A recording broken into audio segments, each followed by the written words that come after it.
Hello students, welcome back to my channel. In today's video, we will do the noun case. In the last video, we have done the noun gender. If you have any doubt related to the last video, please ask me by sending the comments. I will clear your doubt. So guys, let's start the video. So functions and the relation of the nouns. इनको function और relations के हिसाब से आगे कितने 6 भागों में divide किया गया है. First one is subject of the verb and the second one is object of the verb preposition and the third one is the complement of the verb and the fourth one is possessing the noun and the fifth one is application to a noun and the sixth one is nominative of address. So इनको on the basis of the function the cases of the nouns are determined. इनको कार्य के आधार पर आगे 7 भागों में क्या किया गया है, डिवाइड किया गया है. सो केस क्या है? केस से हमें यह पता लगता है कि जो नाउन है मीन्स जो संज्ञा है और प्रोनाउन मीन्स जो सर्वनाम है उसका जो यूज़ है वो किस प्रकार से किया गया है. ठीक है. So it has a 7 types. इसके 7 प्रकार हैं. First one is nominative, second one is objective and the third one is possessive, fourth one is nominative of the address and the fifth one is complement of the verb and the sixth one is nouns in the apposition and the seventh one is nominative absolute. So सबसे पहले हम nominative case के बारे में detail में discuss करेंगे. So जब noun यानी कि संज्ञा और प्रोनाउंस मीन्स सर्वनाम जो संज्ञा के स्थान पर यूज़ किए जाते हैं का यूज़ है वो सेंटेंस की क्रिया मीन्स वर्ब, ठीक है, वर्ब के सब्जेक्ट के रूप में होता है तो उनको क्या बोलते हैं, नॉमिनेटिव केस बोलते हैं. Now let's see the examples.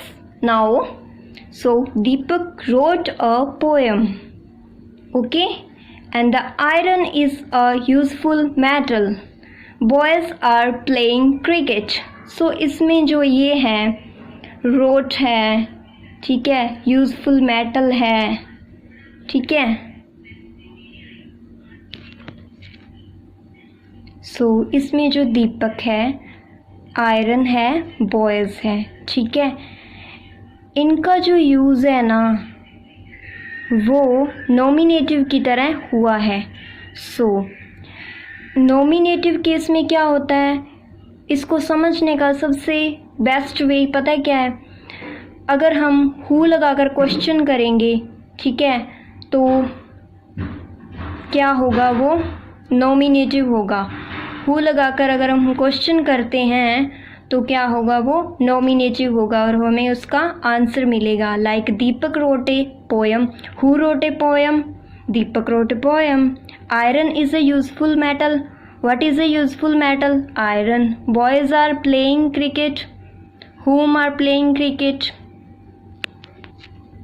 Like इसमें आपको इम्पॉर्टेंट बात है जो आपको ध्यान रखनी है कि नॉमिनेटिव का पता लगाने के लिए सेंटेंस की वर्ब में कौन, ठीक है, और क्या लगाकर क्या करना है, क्वेश्चन करना है, तो हम इजीली आइडेंटिफाई कर सकते हैं कि वो कौन सा केस है, वो केस नॉमिनेटिव केस है.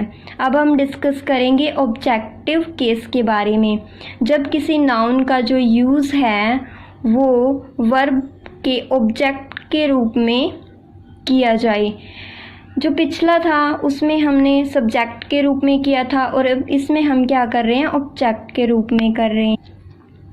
Now please see, the boy killed a snake, she broke the window frame pane, Raman took milk. So ठीक है, अब इसमें देख सकते हो कि ये जो हैं ये क्या है, ऑब्जेक्ट के रूप में क्या हुआ है, यूज़ हुआ है, ठीक है, किसी संज्ञा का.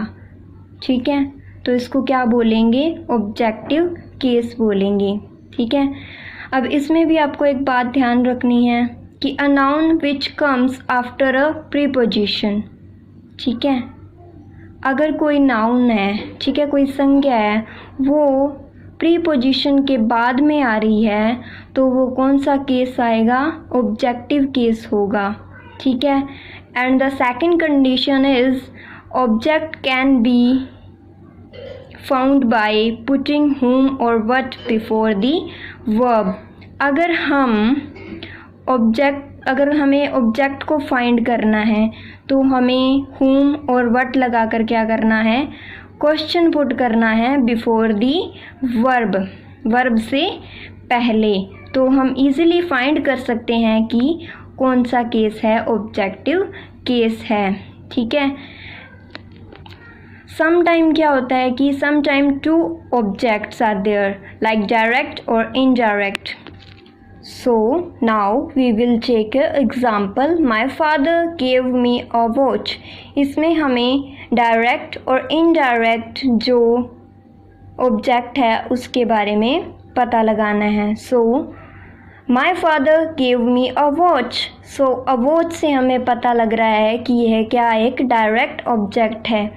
Gave me ये क्या है? इनडायरेक्ट ऑब्जेक्ट है, ठीक है। So इस प्रकार से दो ऑब्जेक्ट भी हो सकते हैं। I hope guys you will understand it. So if you find this video useful, please like it and share it with others. Thank you for watching.